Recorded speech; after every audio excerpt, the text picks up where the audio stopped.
Hello and welcome. This is Jennifer Laszlo Mizrahi from Respectability USA, where we're working to empower Americans with disabilities to achieve the American dream. I had the great honor and privilege of working with leaders from around the country who have decades of experience in working to help people with disabilities achieve their aspirations, which is to be productive participants in American society. So it's not that we're looking to help people, we just want to prevent the barriers, because these are tremendous assets to our nation. We want to empower people. So I was very pleased because Jill from the USBLN was with us, and this is a very respected organization that helps organizations, businesses primarily, that are already employing Americans with disabilities. They've been working with the National Governors Association for some period of time on this one-year special initiative. Scott from Autism Society has been a tremendous host, not only on this trip, but actually he's my landlord here and my partner as we're working on respectability. He's focused on autism, and we're working on a very broad variety of disabilities. John, who's with us from the National Federation of the Blind, brought tremendous experience to our team, and he's really very, very sage. I want to thank Lisa from Best Buddies. They were particularly terrific to have with us in our delegation to meet with the governors, because they have people in every single state. And that meant that we were always representing the constituents of these governors in the meetings. She also has very deep experience on these issues. Doc Schweitzer from our board was also with us in the delegation. And for the purposes of this audio track, it will be myself and Lisa who are going to go through the call. So I want to start with slide 4, 5, and 6, give you an outline that you can refer to later that talks about the process that the National Governors Association went through in dealing with these issues. They had to learn about the issues, understand them, and make a real plan. It was a very significant commitment, and we can thank Governor Jack Markell, who was the then leader of the National Governors Association, for this very fine effort. I'd like to commend to you on page 7 a booklet done by the National Governors Association called A Better Bottom Line, Employing People with Disabilities. It's tremendous. It gives very concrete information on how governors themselves can do things through the auspices of their offices. Their key recommendations are the following. Make disability employment part of the state workforce development strategy. Second, find and support businesses in their efforts to employ people with disabilities. Third, be a model employer by increasing the number of people with disabilities working in state government.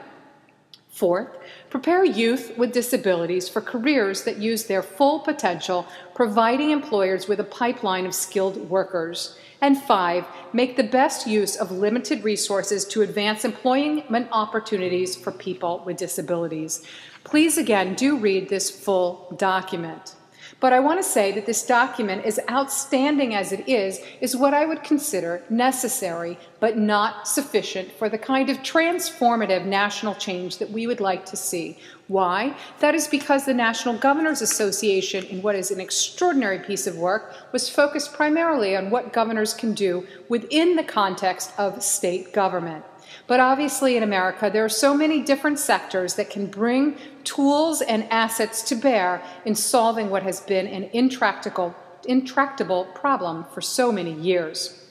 The first partner on page 9 is disability groups. So whether that's the AAPD or the CCD, or it's the NDLA, or any of the other groups whose logos are on here, or the dozens more who nationally are trying to make a difference or are working just in one particular local community, obviously we want to hear from self-advocates, from family members, from providers, and even those who don't have a personal connection to disability issues but who just care about making America better, to all be involved from the advocacy perspective.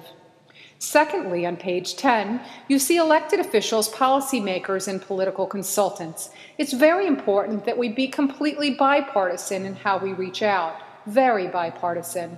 And we also need to understand the context from which people enter this conversation. Indeed, we at Respectability just completed some focus groups where we looked at Capitol Hill staff, and when we asked them, when you hear the word disability, what is the first word that comes to mind? Sadly, the first word that came to mind is the word fraud. That's become such a huge issue, and as they're looking to save costs, obviously that's an issue we have to stand up to. But they did not know what the numbers were in terms of the broad number of Americans with disabilities who are outside the workforce, and now it's 70% of Americans with disabilities who are working age and who are outside of the workforce, and that's costing American taxpayers $450 million a year. The third partner that is so vital in this, and perhaps the most important partner, is the private sector. Whether that's Walgreens, which has found that it's more profitable for them as a company to include workers with disabilities, or the other fine companies that we have listed here, there are literally thousands of companies around the country that are finding this is a hidden asset, that the abilities of people with disabilities far outweigh any of the challenges in terms of overcoming whatever adjustments need to be made to be an inclusive employer. You can see some press links here, but if you go to our website on Facebook or if you follow us on Twitter, we're going to be continually putting success stories that we hope you will spread into the field. The media on page 4 of the partners, which is actually page 12 of your handout, is really critical. We need to get more articles in the newspapers and more segments on TV that show the dramatic transformation on how companies are being made better by being inclusive employers. But we need your help. We need you to identify the local success stories and pitch those stories to your local media, be it in op-eds that you yourself write, or inviting TV cameras to see some real models of success. It's incredibly important. The next is faith-based groups. Congregations can be big buddies. They can be job coaches. They can provide internships for their members so that they can get young people with disabilities can get a sense of the workforce from an early age. On page 14, you see philanthropists, an important model, an important partner, not only because they can give money to help find new solutions, but also because they're already giving solutions to people who might be obstacles to progress. You know, philanthropists, they want to make the world a better place. That's what they exist for. They may not care primarily about disability issues, but if they're giving to parks or to symphonies or to schools, and those institutions are not inclusive employers and in fact discriminate actively against employees with disabilities, if they can use the power of the purse to say, look, we're not going to keep giving you funding unless you're an inclusive employer, then finally many of these nonprofits that have closed their gates to diverse employment will be more inclusive employers. Of course, on slide 15, you see that the science community and innovators are very good partners because they can make it easier for people with disabilities to communicate or to work in the workforce through their innovations. Very important also is Hollywood and celebs. Indeed, when we met with governors, we asked them to involve their local celebrities, which might be their biggest baseball or football stars. I'm very excited about the new show coming on with Michael J. Fox, who's going to be returning to the workforce in the show as a man with Parkinson, as an on-air news talent. This will help break boundaries and break barriers that are in people's heads, because the ADA really changed a lot of architecture, but we have a long way to go on attitudes. Television, through Ellen or Modern Family, changed how Americans saw the gay community. Television, too, with Michael J. Fox show and others, can really help transform how Americans see people with disabilities as potential contributors in a positive sense to the workforce. Again, this should not be about charity. This should be about the fact that people with disabilities have abilities, and that those abilities are absolutely necessary to making America a stronger and better place. So what was our agenda with the governors? First of all, this was a historic opportunity, and I want to really commend Governor Jack Markell, chair of the National Governors Association, for putting the full weight and intelligence of the NGA around this issue. We wanted to thank them for this extremely positive initiative and say that we want to work with them as partners as they implement it. But we also wanted to make it clear that we see this as a necessary process, but not necessarily sufficient. Therefore, we ask the governors to bring in the other sectors that I mentioned, so that they can have statewide summits on disability employment that includes the private sector, public sector, nonprofits, faith-based communities, media, philanthropists, etc. We want them to use their position of leadership to invite the media to join them, for them to actually go see companies in their states that are already doing this well, and to shine a light, a spotlight on that success so that others will want to copy it and replicate it. We're asking them for commitment that are really specific in terms of improving things. And we're asking them for employment-first mentality. So it's not a cradle-to-couch or a cradle-to-sidelines for people with disabilities, that instead it's a cradle-to-job, to independence, to a better future, to empowerment, to our ability to achieve the American dream. That, of course, means that public schools and support services, including transition services, must be geared towards individualized, competitive employment, not sheltered workshop, not sub-minimum wage, but competitive employment, real jobs at real wages, and that schools should be measured on that success. For that to happen, we do believe there should be a task force comprised of the public and private sectors, and that task force should report directly to the governor so that they can achieve specific employment goals. We want people to be held accountable, just like we expect we people with disabilities to be held accountable as well. On page 19, you can see some of the facts that we shared with the governors. We did do some focus groups on what is important to politicians in terms of information. It was important for them to know that the progress on this issue has not been achieved since the ADA. In 1990, when the ADA was passed, fully 70% of Americans with disabilities were outside of the workforce. That is, working-age people were outside of the workforce. Today, 23 years later, the numbers are exactly the same. This is tragic, and it must be changed, and they needed to hear that and to learn that. Some of the governors, frankly, didn't even know that this was a problem in their state. What we heard from them is they thought that if there were long lines for some of the rehabilitation and vocational services, that meant they had a problem in their state, and that if they didn't have a waiting list, that it meant they didn't have a problem. They didn't understand that in some cases, people are seeking support from other agencies or nonprofit organizations. In some cases, people haven't heard of their state efforts, and therefore were not seeking them out. Or in other cases, perhaps those services weren't so very effective, so people weren't searching them out because they found that they didn't deliver the ability to have the transitional services that people wanted. Obviously, there are great people in all these agencies doing important things, but there is a perception out there, and therefore there's not a great waiting list, even in some states where there is great need. So this great need must be addressed. The payments to Americans with disabilities are now costing taxpayers approximately $450 billion a year. So that's very important to let them know that. This is not an issue where it's going to cost more tax money. And the reason that that's important is that governors are trying to build roads, fix schools, deal with so many different issues on a very tight wallet. And so understanding that this should save money over a period of time is very important for them to learn. Moving on to slide 21, there's another document I'd like to encourage you to read. It's really phenomenal, put out by the U.S. Chamber of Commerce and the U.S. BLN. This is Leading Practices on Disability Inclusion. And this is important because it talks about some of America's best companies and what they are doing in terms of inclusive employment. We also shared with them on slide 22 some poll numbers that show that this is an issue that a lot of Americans cared about. Because what you see on slide 22 is that 51% of American likely voters either have a disability themselves, or they have a family member or a close friend with a disability. We also see on slide 23 that this is not just one political party that's having this experience, that in fact many people with disabilities or with loved ones with disabilities are Republicans or independents or are Democrats. So these are swing voters, and they should be addressing them no matter what their political party is.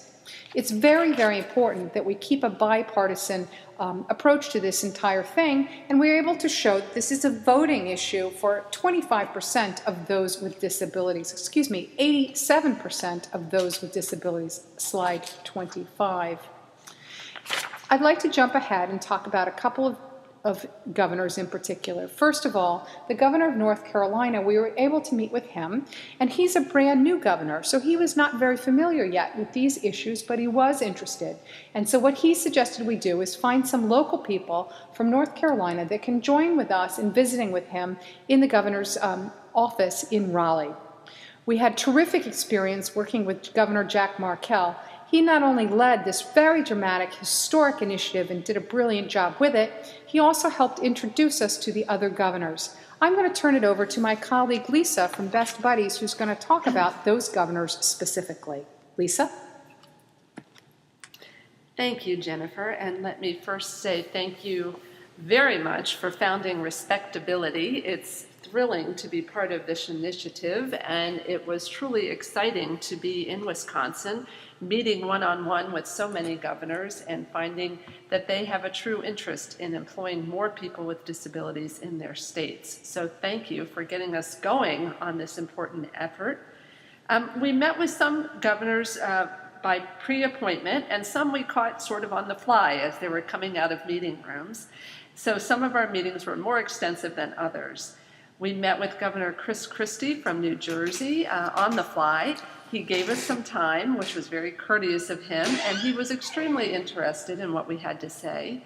He mentioned that Senate President Stephen Sweeney in New Jersey has a child with a disability, and he requested that we set up a meeting in Trenton with him and with President Sweeney to continue this discussion. So we will be sure that we follow up on that. We met briefly with Governor Peter Shumlin from Vermont.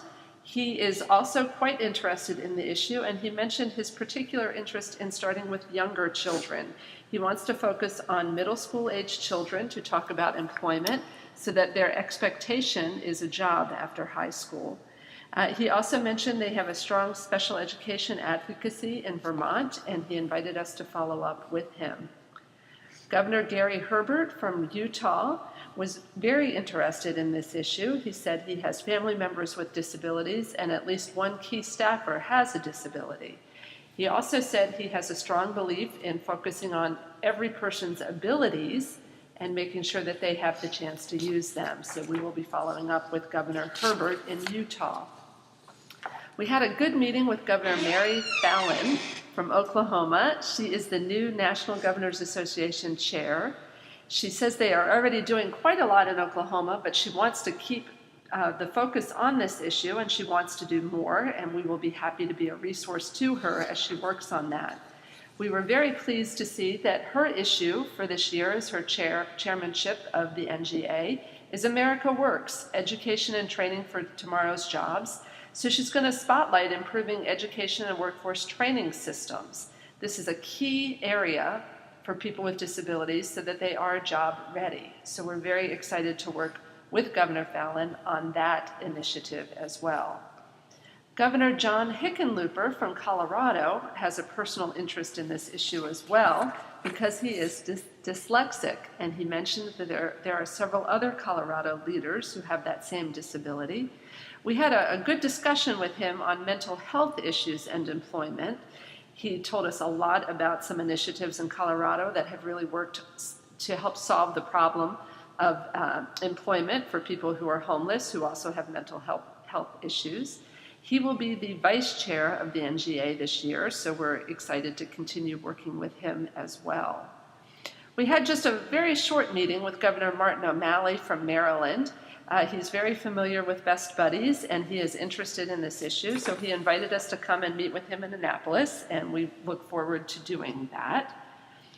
Governor Lincoln Chafee from Rhode Island gave us an appointment. We were pleased to sit down with him, and we think that it's good to start that dialogue and continue it so that we can educate him more about what is needed in Rhode Island and what is working in other states. So we will follow up with Governor Chafee. Governor Pat Quinn from Illinois is very involved already on employment issues for people with disabilities. He wants to do a summit. He very much wants to do press and other media events focused on events that showcase people with disabilities in real jobs. And we look forward to continuing that discussion with Governor Quinn. Governor Neil Abercrombie from Hawaii also has a personal connection to this issue because he developed epilepsy when he was in his 20s. Although he is cured now, he has remained committed to providing opportunity to all citizens of Hawaii, so we will also work to follow up with Governor Abercrombie. Governor Jan Brewer mentioned to us that she has become friends with a child with a disability from one of her staff people, so she comes to this issue from that personal connection, and we look forward to continuing to work with her in Arizona to educate her and her staff and work more with everyone there on this employment issue. Governor Daugaard from South Dakota, we had a terrific meeting with. Both of his parents were deaf, so this has been a very important focus area for him, and he was very involved this last year with Governor Markell and the various summits and other events that highlighted the important facts about employment for people with disabilities. He has some wonderful ideas, and we think we're going to see a lot happening in the coming year in South Dakota, and we're happy to support him however we can. Governor Branstad from Iowa was another governor. We call him the can-do governor because he kept saying we can do these things. He's already got an employment summit scheduled for October 17th. We had a long discussion with him about the various employers in the state and outreach to them. He's keen to work with the media to keep the focus on employment opportunities and making sure that people know Iowa is really a destination place to live and work. Governor Jay Nixon from Missouri has also spent a lot of time educating himself on employment issues. He had a particular focus on adults. He asked us specifically what we could do to help adults, those who are in their 30s and 40s who are not employed and may never have been employed. So we thought that was a very astute comment to make, and we are excited to work with him and implement some more of his ideas in Missouri. Governor Bryant from Mississippi is excited that we want to include all groups in this effort. He's especially noted that he wants to work with the Chamber of Commerce and involve businesses. And he had some good ideas and some good things for us to follow up on in Mississippi.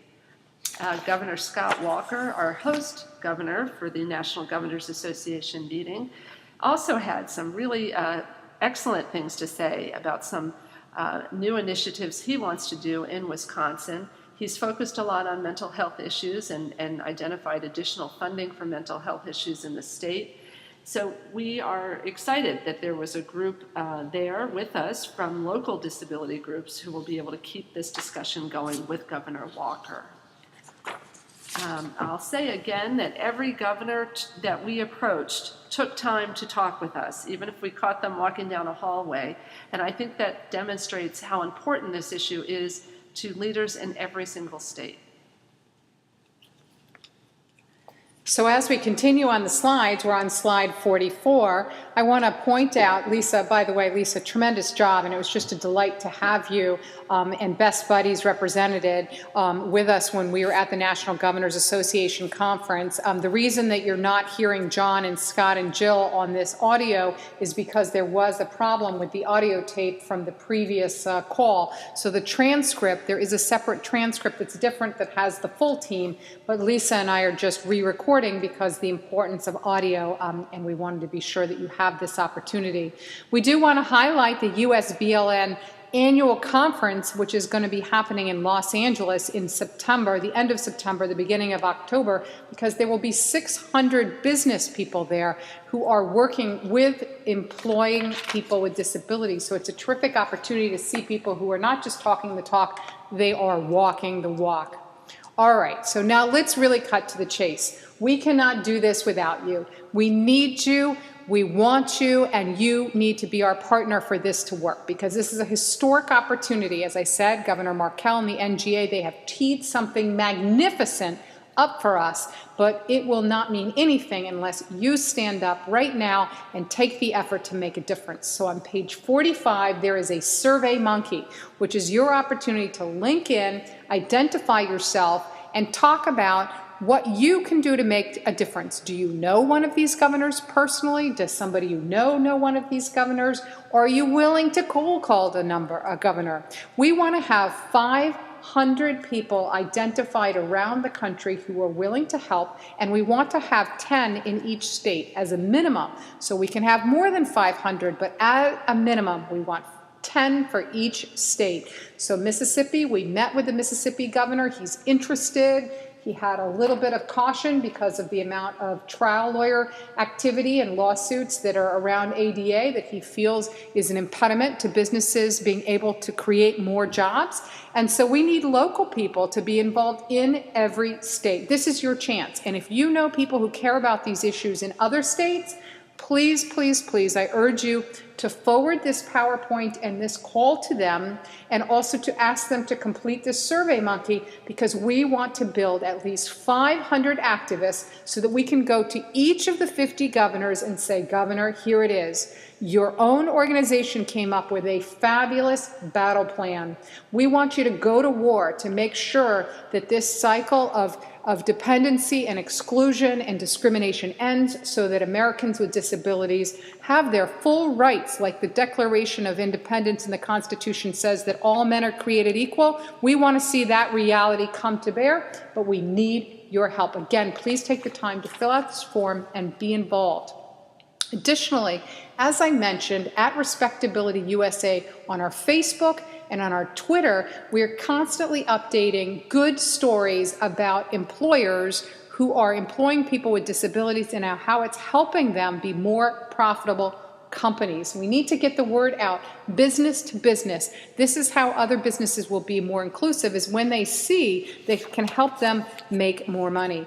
We also want you to contact your governor. We want you to send a letter. Read the plan that's here. Read the case studies of the different companies. Look at the facts that are in the PowerPoint, and then write from your own heart on your own letterhead. Write your governors and ask them to really fully engage in this process. There are 2 links on page 47 of the PowerPoint, and those links tell you how to contact your governor. We're going to do a sample letter, which we will put on our website also, so that you too can have something to work off of. But look, speak from your heart. You know these issues. You know how important it is.